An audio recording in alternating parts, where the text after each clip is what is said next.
The AI race is on. You need a pit crew, the right team to get into the winner's circle. Grab AI by the circuits and make it work for you.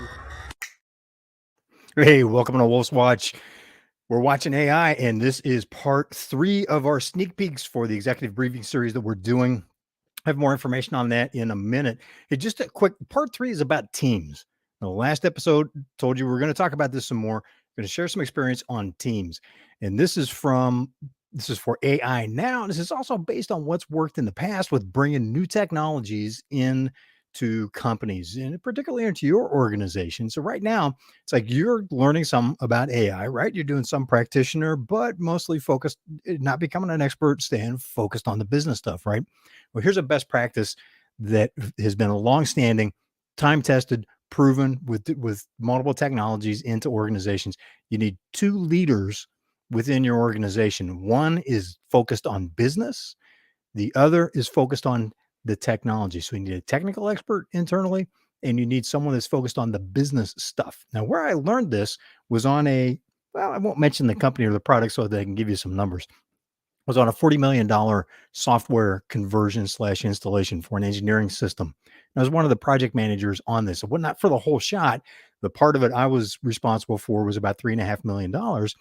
And that included bringing virtual reality technology and other advanced technologies into that product development. And really it was a full, what we call an ERP system. Now, that's a whole topic for another time. What I want to share with you is the way that was organized. Now, a lesson I learned from that was every area had 2 project managers, business and technical, because the technologies that I was responsible for were so advanced.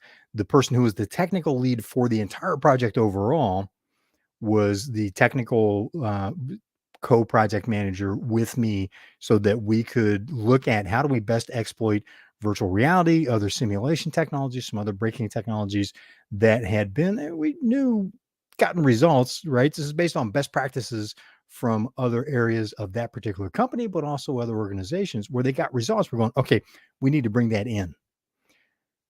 The reason I mention this is seen this again and again, where that format works very, very well. You've got someone who is technically savvy, but is primarily focused on business, on the company, operations, structure. How does this fit into overall business strategy and goals? Teamed with someone that is very focused on the technology, where their strength is in the technology. They've got, they understand the business stuff, but their thing is they're really understanding what's going on underneath the hood, so to speak. And they're the ones that are bringing the different options to the table and making recommendations. Go, look, here's the 3 options, right? Always love the threes. Here's the problem we're trying to solve. Here's the 3 recommendations. This is the one I think is the best one to go with.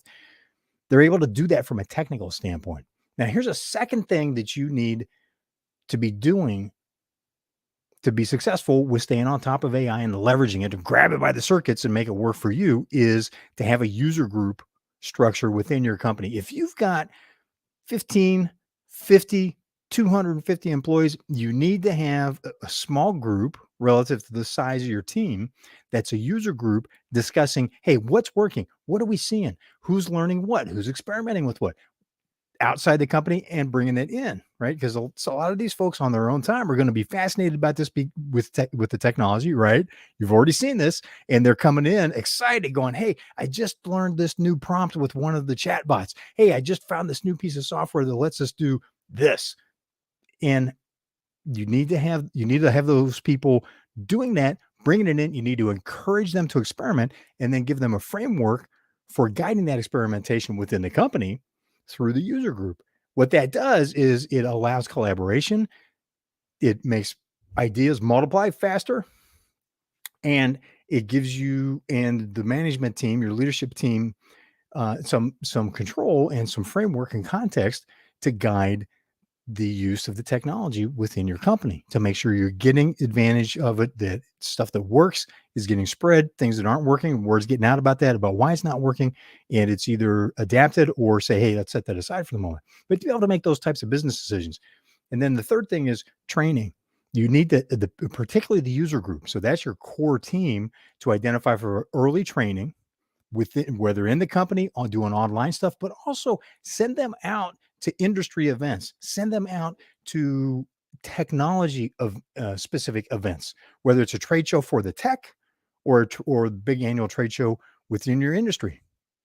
When I was in the aerospace industry, there were two major trade associations. One was like the big public, everybody that was involved with anything that flew in the air, whether it's military, commercial, whatever, is all that. And then there's a smaller, more focused group called the Aerospace Industries Association, which had events. They alternated between Washington, D.C. and Los Angeles, California. That was where the power structure really was. Those particular events had what we call a target-rich environment with prospective clients, because they were all top brass from the military, high-level government officials, CEOs, C-suite team, technical leaders within companies. So it was very senior leadership that was at those events. And at one of the trade shows, I was really upset because the company I worked for at the time was a huge company, Fortune 500 company, and they had a 10 by 10 pop-up, 10 by 10 booth. And looking across the aisle at the center main display, one of our competitors, they've got this huge display, and they're all carpet, plush carpet, and they're all dressed just so, and it's very quiet. It's like walking into the cone of silence when you go into their booth. Everyone's got their power suits on. They're like, oh, yes. All right. Oh, you work for, please step aside. So, this is fun play. They were very serious and they're very good at what they did. So, yeah, they had some attitude and some pride about it, but it was earned. And that's just kind of what goes, the one-upmanship, right?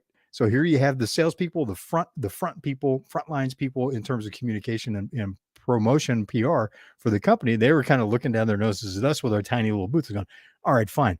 So I brought in a demo of one of the virtual reality applications that we had used in product development. When I say we, I mean the company. I wasn't personally involved at that point with that particular project, but it was the first major win that we had within the company in one of the product development groups using virtual reality in the early product development stage, right? This was when it was still just on electronic paper. It wasn't even written stuff.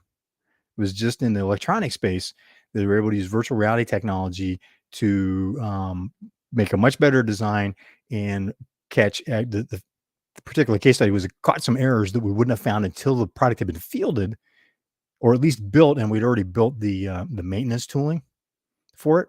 And that's very, very expensive. You see, it cost $1,000 to $10,000 to fix the problem.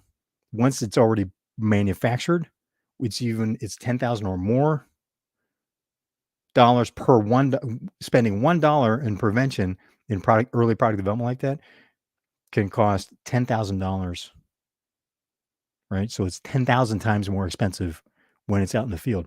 So it caught one of those kind of errors. We ran a demo for that. And the fun thing was, here we ended up having security come in with so many people that wanted to see the demo. And these are all senior industry leaders. We're talking generals, colonels from different military branches, very, very senior government officials going, I've got a flight. It had to set up a velvet rope, which talked to the hotel staff. We had a lot of fun with it and get built allies and whatnot. So we were really having fun with this by the time it got rolling.